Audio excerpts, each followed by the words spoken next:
No more. Hello, everyone. This is Cody Lee of BlackGackBooks.org, author of Cruel and Beautiful, Eye of the Dragon, Rabbit Hole, and King Dio. With No More Heroes 3, a lot of people are talking about some of the weirder aspects, some of the crossover aspects of other Suda games. Of course, like a lot of people have noticed, like Kamui Ohara from the 25th Ward. You have some other references in there. You have like some Travis Strikes Again characters. Of course, you have like a lot of characters from established No More Heroes games. But the weird character, the one that I think like no one was really expecting to see, is Morikawa, the Midorikawa, the fifth ranked boss in the game, the only boss that is on the rankings and is presented as being like just an ordinary member of the Galactic Assassins Association.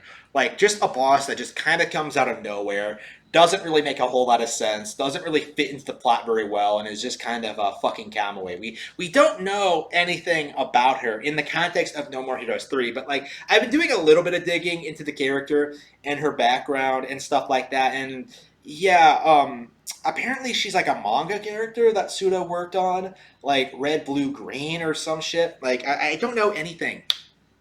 I don't know anything about this character. I don't think this manga was ever released in English. I can't find any images of it. No one's posted anything. I have no idea. And I do kind of want to read it so I have an idea of what this character is, who this character is, and things like that. Because I did end up enjoying her level. I did enjoy like the first person, like horror perspective. It really made me want to like see Suda like tackle a real horror game. That would be great. Like we haven't seen something like that from him since like I think Killer 7.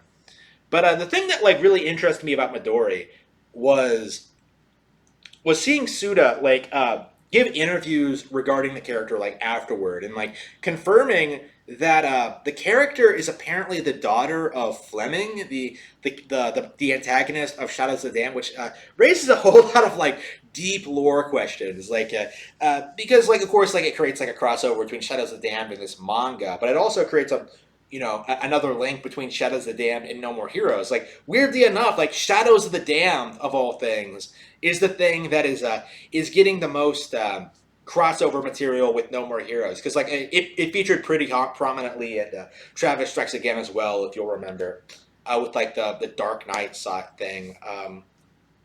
Damned Dark Knight, I think they called it. Again, like I like Shadows of the Damned.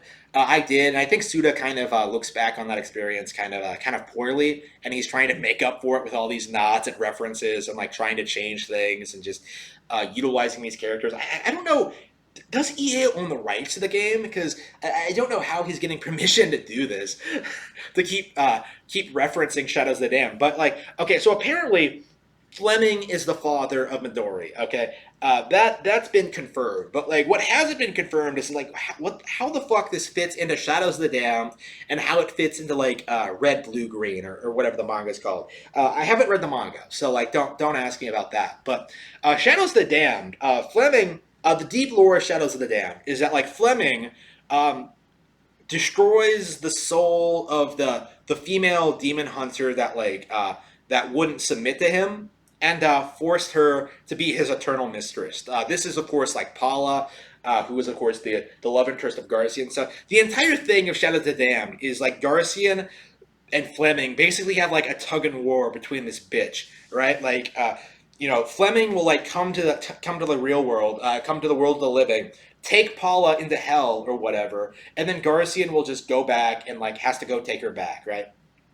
And then um, like Paula, I don't remember the exact deep lore, but like I think Paula has like more free will while she's with Garcian, like she's with him of her own free will, but when she's with Fleming, she's being like subjugated and just probably raped all the fucking time. So the I mean she dies like more than any other video game character I think I've ever seen in my fucking life in Shadows of the Dam. I've never gone to rescue a girl in a video game and seen her die so many fucking times. Like in Shadows of the Dam, like I think like the way it works is that like she dies and is immediately brought back, and she dies in like pretty brutal ways from what I remember. So like it's not that far fetched to imagine that like Fleming is like raping the shit out of her like all the time, and like considering we have like I think no other potential mothers like in mind,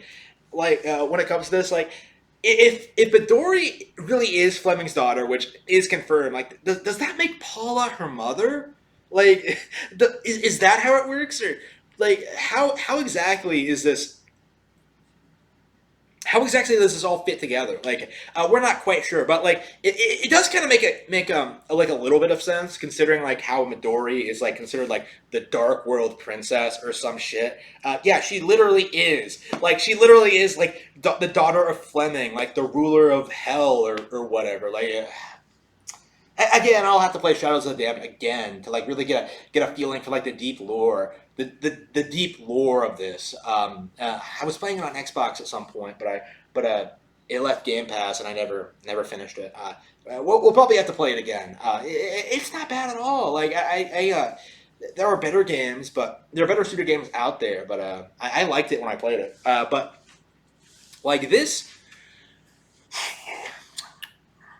is a this is a weird sort of deep lore that came out of nowhere. Like it does feel more and more that Suda is trying to like experimenting more with these like crossover ideas, and there are hardcore fans like me that are like picking up on it and really getting invested because we're like such fucking nerds and have nothing to better to do while we're being tyrannized by this oppressive government. But um, how like what further crossovers can we expect in future Suda games? Like is Flower Sun and Rain gonna get expanded on? Like I think like the hotel guy in that game was in Killer 7. I'm not familiar with enough with Flower Sun and Rain to really can talk about that at depth. But yeah, there's a lot of Suda games I'm not familiar with still. I still gotta play Flower Sun and Rain. I gotta do all this stuff. You gotta read this manga somehow. Like there's no way to get a hold of it. Like where exactly is it? I don't know, but this is very exciting stuff. We are seeing more and more of the Sudaverse. It is continuing, and I'm interested in seeing just where it goes next.